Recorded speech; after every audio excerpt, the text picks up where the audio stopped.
Hey everyone, welcome back to the case of the Golden Idol. So, we have many elements to get to the bottom of today.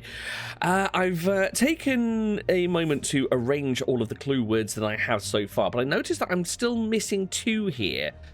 And I think, seeing as this is going to be quite a complicated case to get through, I think I might just turn on the hinty-clicky system that we have here to give us a little bit of a head start in tracking down those missing words. I'm pretty certain that I've already got the majority of the obvious ones, so it's probably going to be words that are buried in other elements here that I've possibly missed out on. Pretty sure I got all of those. No, we're good there. It's not going to be any of the clickable items, but it could be a word or two that I've missed in a letter. I'm going to do a quick little whistle-stop tour, just to ensure that I've got all of those. Now, this gentleman here with the slate here, the brown slate seal, which is one of the 12, I think it's, one of the 12 Lemurian clans. I'm quite intrigued by that. I'm going to have to revisit that in just a moment, I believe. But, as I say, let's see if we can't get to the bottom of these missing words. No, Fountain we've got. Dr. Turner we've got. Nothing there. Sherry we've already got because we actually clicked the sherry that was on the table. I think we've got all of the words in here. So is it something that I maybe missed from the newspaper article? Let's have a look. Blanchard? No, we've got that. So, lawyer's leader. So I believe that our victim is Augustus, I think it was. Yeah, Augustus Valentine. And then Leopold Blanchard is the other name there. Nothing there that I can see. Anything missed here? No, this kind of felt a little bit cryptic as well. The fact that we've got a full chessboard layout, but apparently nothing interactable. Kind of unusual. No, nothing there either. Nothing there. Oh, hold on. Interesting. I hadn't clicked that door, but it just takes us straight back into here. Still missing two words. Very curious. I'm probably missing something startlingly obvious, and that's going to irritate the crap out of me. None of these tiles are clickable either, by the looks of it. Anything on here? Nope.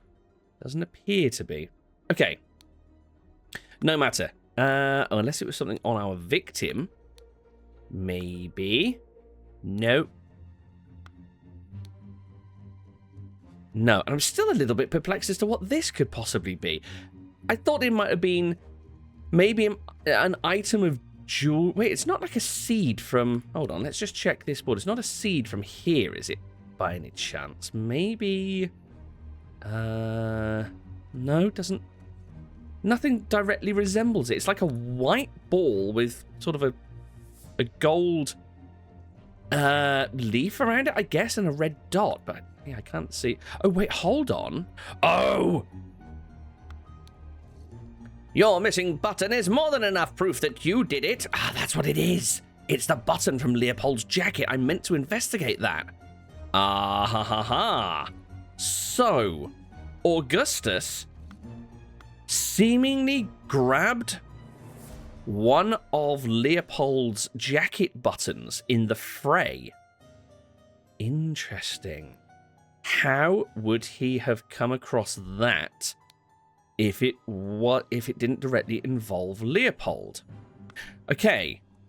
I would be very interested to quickly go over Leopold's testimony again. Let's see. So, had a glass of sherry with James in the library and became drowsy. As he was falling asleep, saw the Lemurian observing him through the glass door. Woke up, found the butler on the floor asleep, woke up the butler, entered the salon and found the body. Upon inspecting the weapon, deduced that the Lemurian was the murderer and instructed the butler to raise the alarm. Okay, so we need to start following this little trail of breadcrumbs through, don't we? But before we do, something that's been bugging me is why this fella would have taken this tile off of the shelf. The seal of the 12 Lemurian clans. So, let me see. We've got 6 up here, 5 here. So he's clearly taken that tile from this lower shelf. And this has got 2 hands on an axe and a square topped and bottomed with a triangle with a dot in the middle. Is there some sort of numbering system maybe to these shapes? Let's assume they're all in order. So a dot is 1, line is 2, triangle's 3, square's 4. Is it? It's not the number of lines because that wouldn't make sense here. Number of sides? Maybe the dot is just one sort of, because it's essentially a circle, one contiguous side. A line has 2 sides to it. This has 3. I guess it would be outer sides. 3, 4. 4 plus the 1 makes 5. 1, 2, 3, 4, 5, 6. 1. Now are we doubling up on sides? I guess not, because that would be 1, 2, 3, 4, 5, 6. So that line must basically signify the square and the triangle are separate. So 3 sides on the triangle, 4 sides on the square. That's 7. 7. 8. I think we've got a system here. 9. Ooh, so 4 on that side, 4 on that side, plus the 1. Yeah, 9. That would make that 10. What do we got here?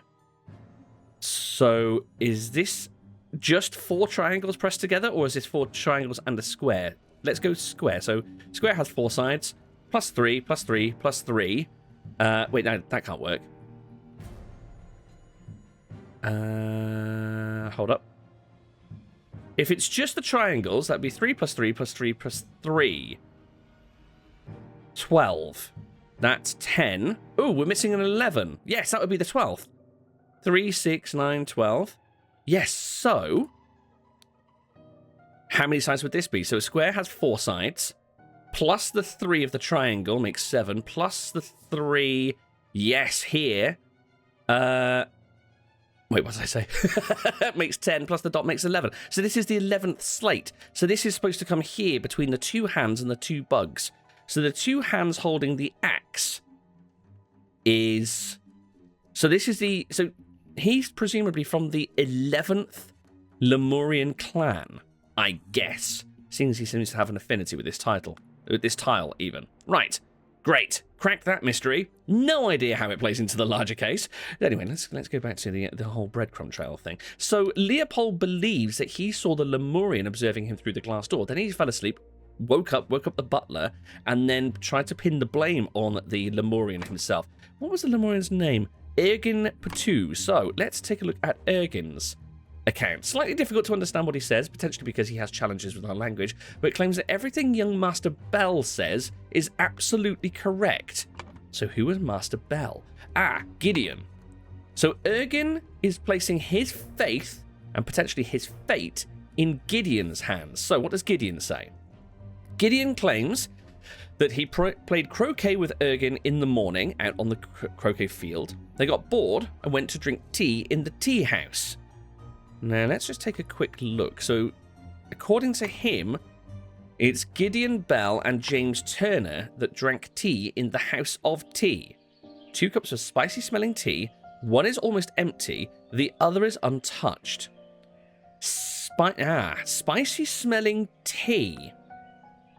Does that align with anything on the psychoactive plants list? Unity, increased appetite, hiccups, sleepiness, hyper concentration... surge of energy, vocalization. Right. Red berry, Lemurian lichen, spotty onion, black poppy. Nothing. So this is just purely the symptoms. It doesn't mention anything about the potential taste. So I was trying to see if we could identify if any of these had been dropped into the tea, but looks like we might not get too far on that side. So, drank tea in the tea house. Ergin drew his attention to the interesting design of the chess house. Oh, sorry. No, it wasn't James that was there at all. It was him and Ergin. Okay. So Ergin drew his attention to the interesting design of the chess house. Oh.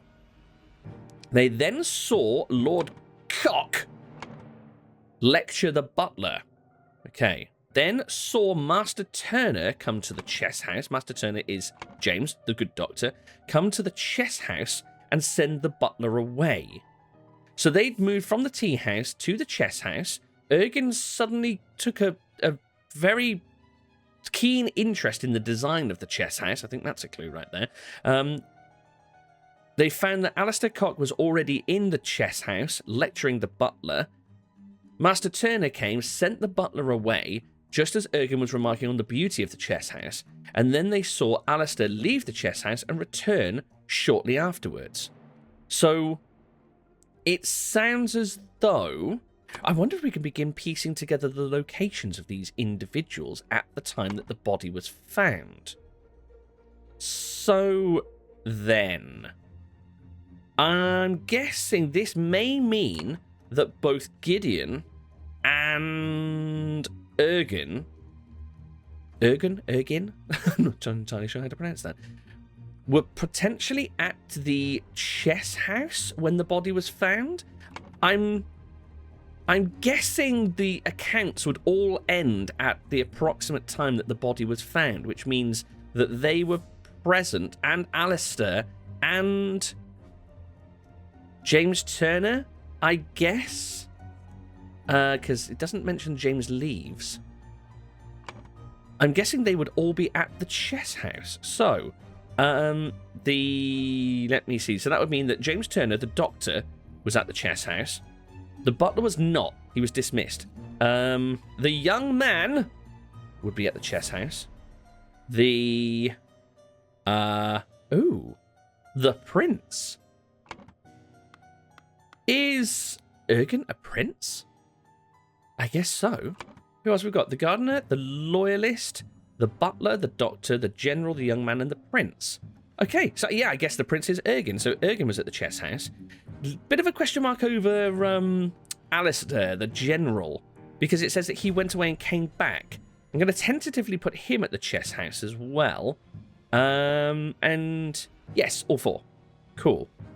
So, Ergen is basically placing his faith in Gideon to recount the story as it actually panned out. And Gideon has essentially said that they started at the tea house, wandered over to the chess house. Ergen started basically becoming quite obsessed over the design of the chess house. They found Augustus was there, sent the butler away. He was there, having a go at the butler. James came to the chess house to join the three of them, sent the butler away. Not Augustus, that's not his name. Alistair went away, came back. Okay, we'll see how well that fits with the rest of the story.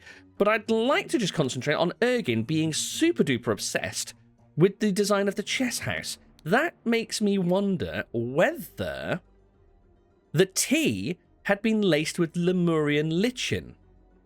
Hyper concentration on one thing, loss of perception of time, rapid blinking. Hold on, is he rapidly blinking? That's one thing I haven't actually looked for. I'll be honest. I don't think this man blinks at all. Oh, someone else does though. Look at you. Interesting.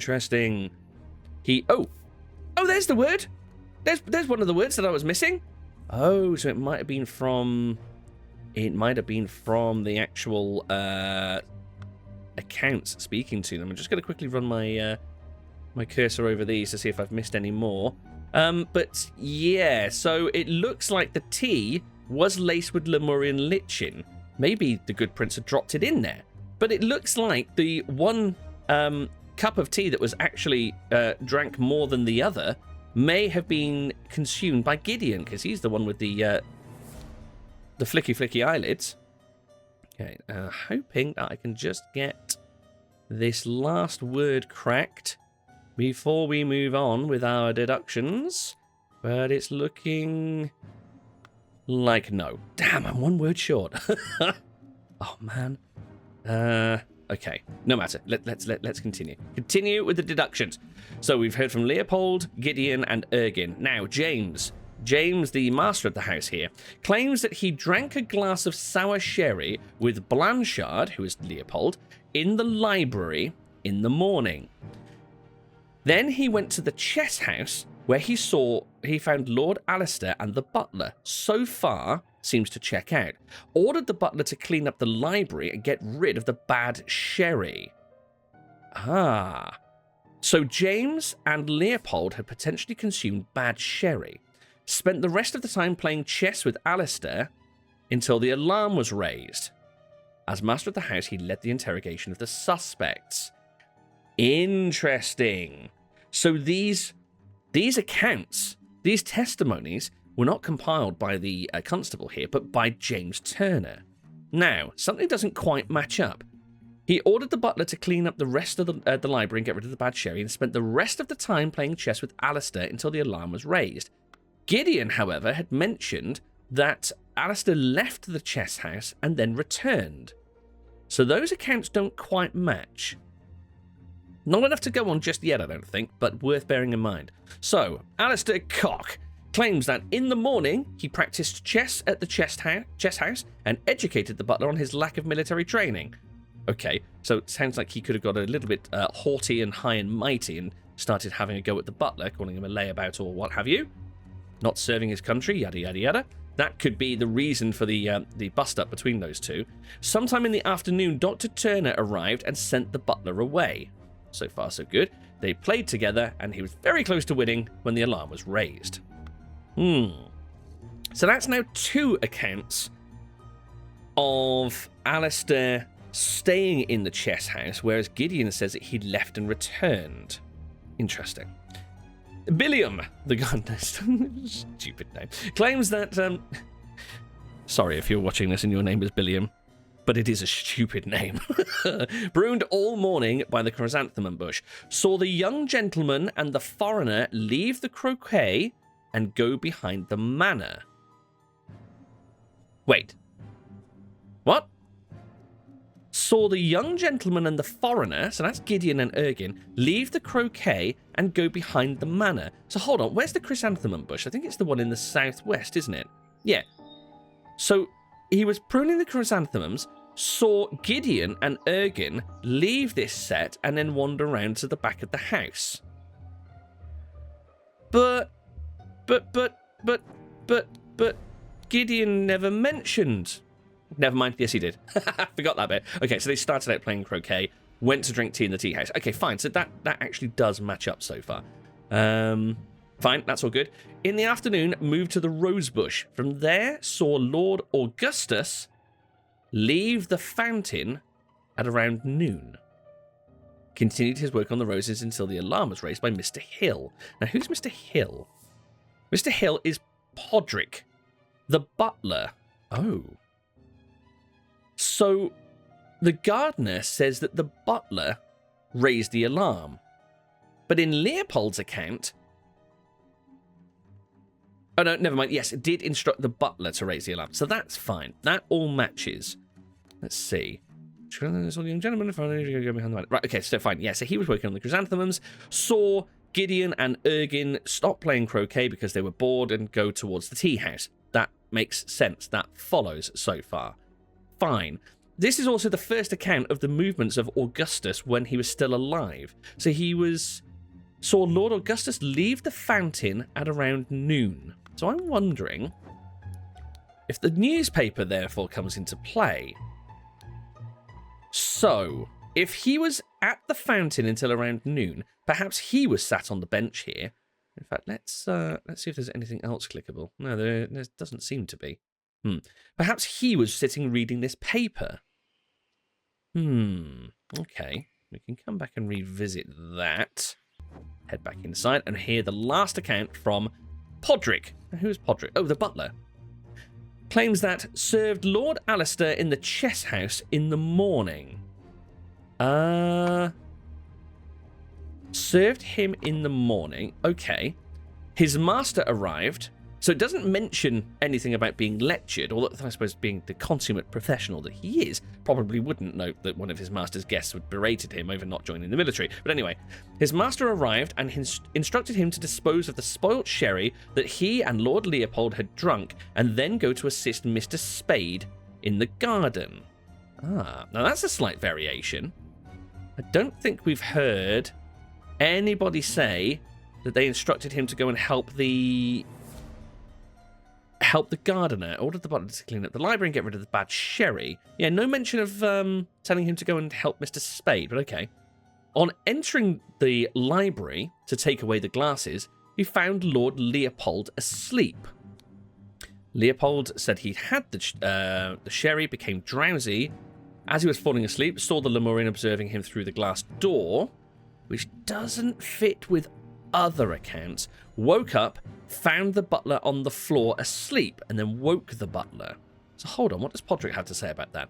So Podrick came in, found Lord Leopold asleep, suddenly was overcome by dizziness and fainted due to his weak heart. Was woken by Lord Leopold and instructed to raise the alarm, then saw the deceased lying in the salon.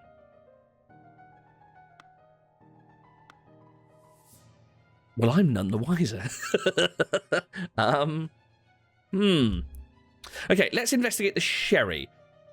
So Lord Turner and Lord Mr. Leopold, whatever your name is, had a full glass of sherry and an almost empty glass of sherry. Anything else clickable here? No. So, that would suggest that Leopold was sat on the right-hand side here. He drank the sherry, knocked it on the floor as well, apparently, and then fell asleep, whilst Turner went out the door and went over and sent the butler out of the chess house. So, drowsiness. Black poppy. Black poppy. So, whites of the eyes get a pink shade. So, Leopold was indeed affected by black poppy. But so was the butler, by the looks of it. Now, that's interesting because there's no mention of the butler consuming anything at any point. Let's just take a look. No problem with the eyes there. Definite problem with the eyes here, but I don't think it's related to ingesting any plants. You're blinking away like a crazy person, so you've got the, what is it, the Lemurian lichen. And you actually look fine. And I don't think I've actually... Oh, you've got glasses on. Yeah, glasses, so can't really see what the issue is with you. So the boomerang was up here. We know that Ergin had reached up here at some point because he has he has the 11th Lemurian clan tile. More to the point, how could any of these people have reached that? How could they have actually got that down? Actually, I wonder if that in itself is a clue. Slightly grassy garden shears. Yeah, these people are carrying swords. Is that actually a clue? Could only one of the people bearing a sword have actually reached the boomerang to knock it down? Oh, I'm a little bit perplexed here. I'd really, really love to work out what that 36th word is, because that's really puzzling me. Let's go back and just check some of these locations again. See if I've missed a thing. Don't believe that I have. So 2 cups of spicy smelling tea, one almost empty, the other untouched. So I think the almost empty one would have been consumed by Gideon, and it was laced with the Lemurian lichen, which makes you hyper... Wait, hold on. Now that's interesting. Makes you hyperfixated. Now, I'd originally thought that Ergin might have consumed Lemurian lichen and become hyperfixated with the design of the chess house. Which actually, now you come to mention it, is kind of cool. It looks like a huge fat pawn. Not noticed that. Anyway, so he was obsessed with the design of the chess house. But he apparently hadn't consumed any of the lichen. Gideon had. Maybe I need to sort of reanalyze the account from Gideon to see if there was any signs of him hyperfixating on something. So we have the article. We found out that there is... what was his name again now? Hold on. Lazarus Hurst of the New Order Party. And this is Leopold and Augustus. So they were running against each other originally, but then moved to create a coalition. Would that give Leopold motive to kill Augustus off? So he could... I don't know if that's how politics works, but would that then basically put him as the sole prime minister instead of it being a coalition seat? So the New Order Party, election results, New Order Party. New Order Party have the most MPs, but it's clear from the two old parties will form a coalition. Okay. These are either loyalists will become new prime minister. This means either loyalist leader Blanchard or moderate leader Valentine will become prime minister. Oh, so that changes things. I thought a coalition was where the prime minister's seat was basically shared. But yeah, either Blanchard or Augustus were in line to become the next prime minister. So yes, I guess that would give Leopold Blanchard motive to kill Valentine. But I'm thinking that's, I mean, given the little nods that I've had in previous videos from you wonderful viewers, and also the complexity of the scene, I'm thinking that just makes it far too easy, especially seeing as Leopold's jacket button has been seemingly planted into the hand of Augustus here. My. Right, let's take another look at... I'd like to look at Gideon's account again, now in the knowledge that he had the Lemurian lich-in. Played croquet with Ergin in the morning, fine, got bored, went to drink tea in the tea house. Seemingly, that would probably be the part where he then had the lich-in. Ergin drew his attention to the interesting design of the chess house. Maybe that was just a passing comment from Ergin, but Gideon then just hyperfixated on the chess house. Perhaps I've taken that from the wrong perspective. Saw Lord Cock lecture the butler, saw Master Turner come to the chess house and send the butler away, just as Ergin was remarking on the beauty of the chess house. Saw Lord Alistair leave the chess house and return shortly afterwards. So, Alistair left and came back, but that wasn't mentioned in Turner's account. Spent the rest of the time playing chess with Alistair until the alarm was raised. The master at the house led the interrogation of the suspects. That kind of puts a question mark over James, because he could have written whatever the hell he'd pleased in that book to try to twist things. Your plan to frame Patu is sublime, but your missing button is more than enough proof that you did it. Constable, please escort this man out. Yeah, so Leopold did... Well, Leopold's testimony states that he saw Patu staring at him through the window here at one point, just before he fell asleep. I've got a bit of a question mark over Turner here, to be honest with you. Okay, maybe the account on the... Oh, we need to fill out where everyone else was, don't we? So the gardener at the time was at the flower beds. He was maintaining the roses when the alarm was raised. The loyalist was... Well, wasn't he the one that actually found the body? Apparently. Let me see. So loyalist was in the salon. The butler was on the floor in the library. Good. 2 or fewer slots are incorrect. Wonderful. So, the general. I've got a question mark over the location of the general. Chess house. Gideon was definitely in the chess house. The prince, I believe, was in the chess house. Unless... I mean, it could be... Oh, this could all be a ruse from the prince. Hold on. This could be a ruse from the prince. The prince, because we do know that the Lemurian lich-in is indeed Lemurian. And we do know that the Lemurian clansman is indeed Lemurian. So, just a hunch. Maybe when they went to the tea house, he dropped Lemurian lich-in into the pot, let it stew for a little bit, poured them both out, let Gideon drink. He didn't touch it, knowing that would make Gideon hyperfixate on things. Then when they maneuvered over to the chess house, perhaps Ergin kept on mentioning the design of the chess house, so knowing that Gideon would become fixated on it, distracting him long enough to not actually notice what Ergin was doing. Maybe that gave Ergin a chance to slip away. and do a nefarious deed.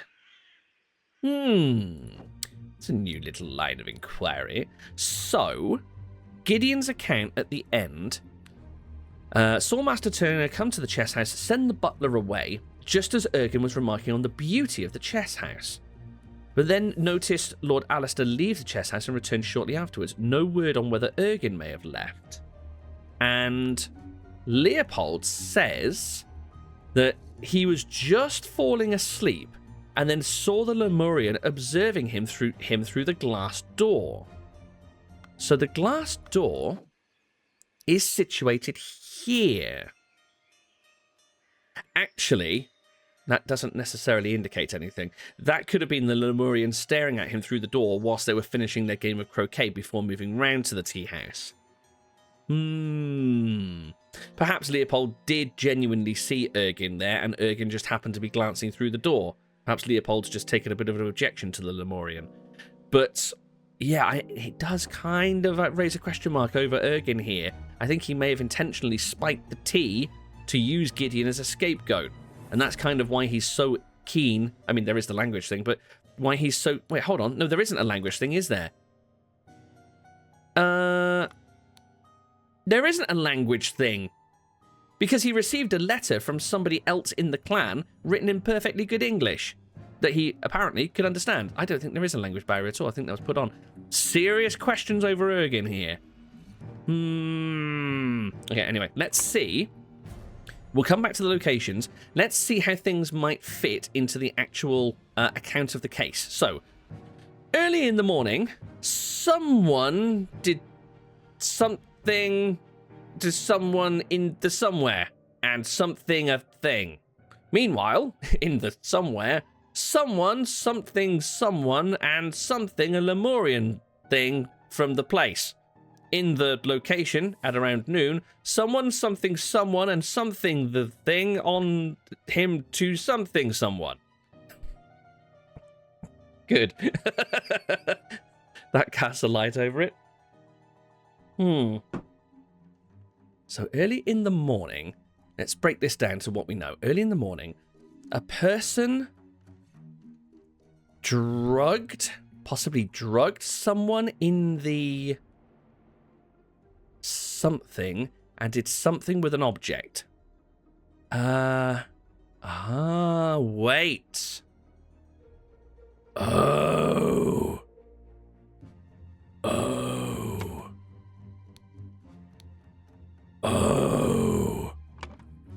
Perhaps this is early in the morning. James Turner drugged Leopold Blanchard in the library and stole a button? Maybe. So again, that casts question marks over the master of the house here. We'll bear that in mind. We'll come back to that in a moment. What else could it possibly be? Let's concentrate on this, the verb and the noun. I think that is. I'm not great at English language terminology. Let's see. What else could it be? Could be somebody... no, there's no murder. I was thinking somebody murdered someone in the somebody murdered someone in the salon and planted a button, maybe? But no, that doesn't work because we don't have... it's really annoying I haven't got this final word. I feel like that's going to really trip me up. Anyway, let's move on. Meanwhile, in the somewhere, somebody, something, someone, and... Oh, something, a Lemurian... something from the something. Right.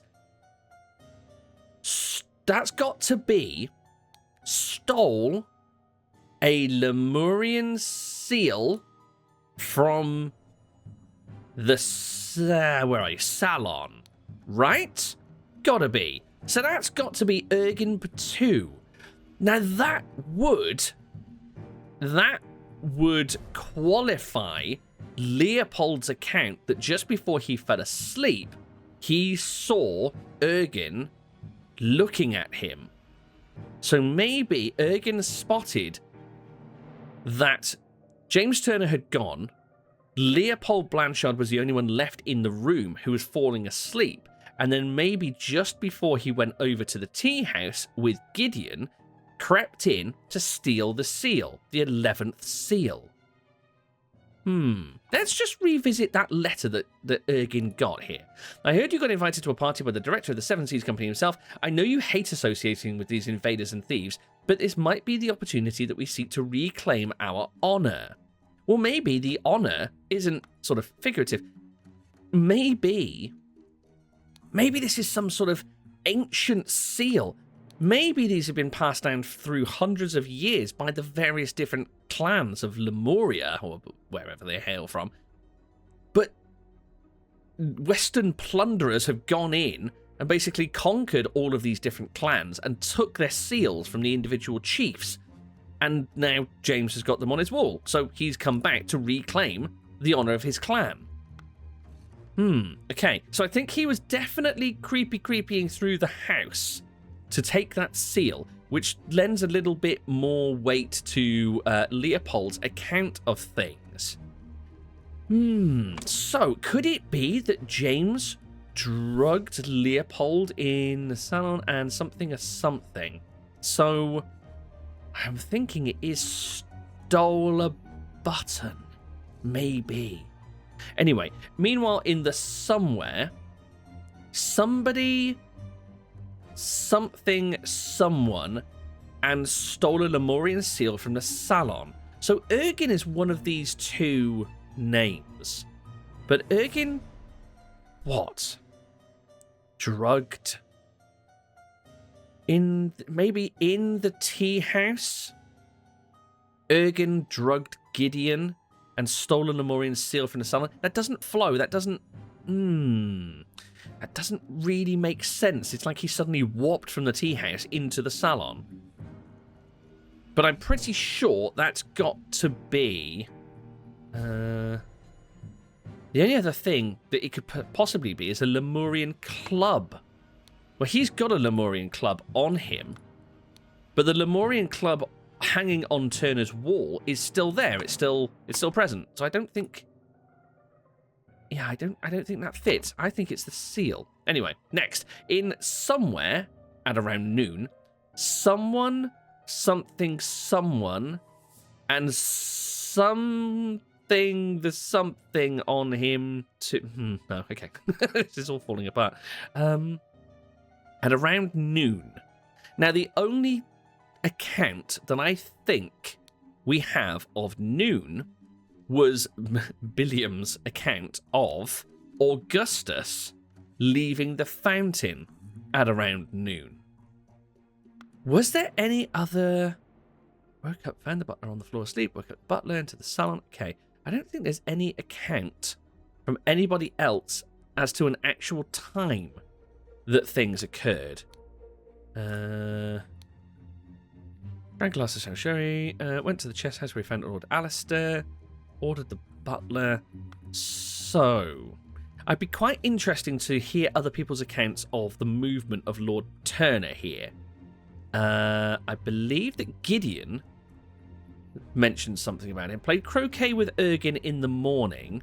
Got bored and went to drink tea in the tea house. Ergin draws attention to the interesting design of the chess house. Saw Lord Alistair Cock, saw Master Turner come to the chess house and send the butler away, just as Ergin was remarking on the beauty of the chess house. So it doesn't say...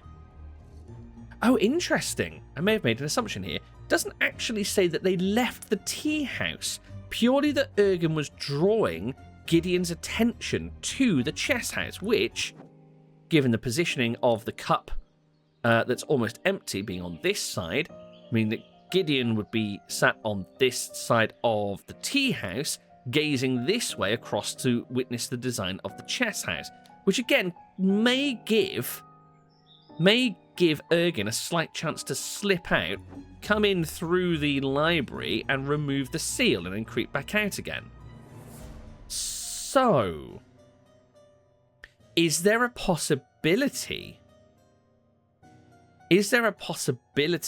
that happened at around noon, just as Augustus here was leaving the fountain, made his way indoors through this doorway, stepped in to see that Ergin was stealing the slate from the wall, at which point Ergin somehow levitated high enough to grab the boomerang and smacked him on the head with it and ran away.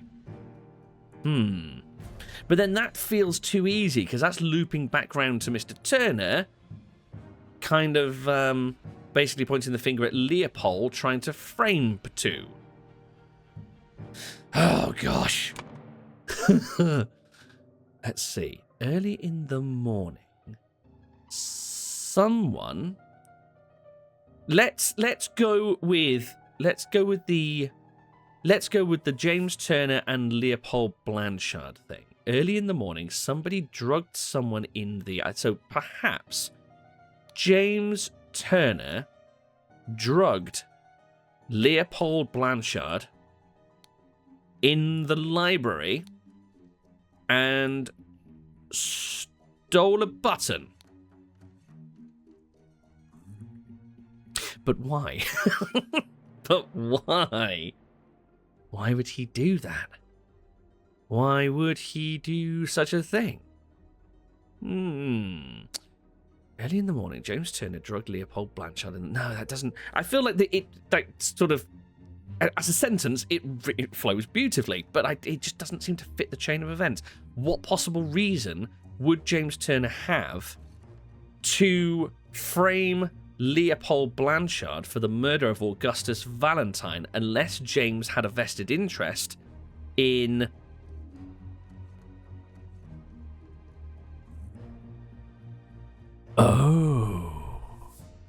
in removing both of these people from the scene at the same time.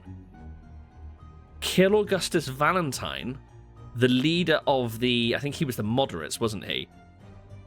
And also frame and jail Leopold Blanchard, the leader of the Loyalists, unless, of course, you happen to be in cahoots with the New Order Party. We know James Turner is a member, or former member at least, of the Brotherhood of Masks. Oh, he wishes nothing but success for the Griffin Reborn and the New Order Party. That's exactly it. The New Order Party had the highest number of MPs in Parliament come the elections, but the other two decided to form a coalition, merge their parties, essentially, to take the prime ministerial throne. So James wants to remove both of them from the equation simultaneously so that... What's his name again? So that Lazarus Hearst, the Griffin, and by extension, the Brotherhood of Masks, rule the country. Oh, shit. I think it was James. I think it was James all along. So James Turner drugged Lord Leopold Blanchard in the library and stole a button. Meanwhile, in the Somewhere Else, I think this is following Ergin's little adventure here. I think he was there with the sole intention to basically take this seal and get the hell out of there, to return glory to his clan. Completely separate from the actual murder. This is a little subplot that's going on. So meanwhile, in Somewhere... Oh, let me see. Maybe it was that Ergin Patu drugged Gideon Bell. So this was in the tea house. And stole a Lemurian seal from the salon. In the Somewhere at around noon, I'm guessing this is probably in the library at around noon. I feel like I'm missing another verb here. I think it's going to be struck or hit or something like that. Oh, gosh. Where's this word? Where's the damn word, monkey? Where's the damn word? Gotta find it. Gotta find it. Oh, man, it's not breathing. Oh, man, it's not breathing. Where? Where's it gonna be? Oh, I'm literally just looking for the missing word now. Stole his life just like that. Stuttered, saw through the lies. Rageous, provoke a conflict. Let's reread this, because I haven't read this in a while. Outrageous. I thought you were an honourable man, Leopold, not some Equitanian agent trying to sabotage our friendly relations with Lemuria and provoke a conflict. Okay. Killed! Got you! Beast! Right, somebody, beast, someone else. Beast? No, killed Augustus Valentine. So, in the library, and planted the button on him to provoke Leopold, I guess? Leopold Blanchard. So could this be James Turner? No. Wait. Wrong. Pooh. I was so sure. I was so sure. I was so sure. I was so sure. Oh, I was so sure. James Turner drugged Leopold Blanchard in the library and stole a button. Meanwhile, in the tea house, Ergin Patu drugged Gideon Bell and stole a Lemurian seal from the salon. In the library, at around noon, James Turner killed Augustus Valentine and planted the button on him to provoke Leopold Blanchard. Okay, so we have at least 3 tags incorrect in this case. But where could it be? Oh. Let's just quickly go over this. Based on my new theory, let's see if this helps us to construct the actual chain of events. So the gardener was by the flower beds. The doctor... Wait. Oh, of course. Of course. Lord Cock is also in cahoots with James because they are both... Right. Oh. Maybe it was Alistair that came back and murdered Augustus. At around noon. Because Gideon did mention that Alistair nipped out and came back again, but James said, no, we were sat there playing chess all the time. James could be covering for Mr. Cock, so I think Alistair Cock... We're making progress. 2 or fewer slots are incorrect. Ooh, we're nearly there. We're nearly there. Planted the button on him to provoke. Whoa, who's going to be provoked? Who's going to be provoked by the button being there? Let me see. I'm wondering if that should be James Turner. Although it's all part of a premeditated plan, I guess. No. Oh, so that was right. To provoke Leopold Blanchard. Something else is incorrect here. I'm so close. I'm so close, guys. I've nearly got this cracked. But we do know that the general, in fact, at the time of the body, when the body was found. No, he was back in the chess house. It's interesting. Right, we've certainly got a lot more to go on, and we're so very close, but we're going to have to leave it there for now. Thank you so much for joining me. This is a real challenging one, but I think we've just got 1 or 2 little loose ends to tie up before we get this cracked. If you'd like to leave a like or you care to leave a comment, whack those in the usual spots below. It's all appreciated. Love your input on this one, and I'll see you in the next one. Take care. Bye-bye.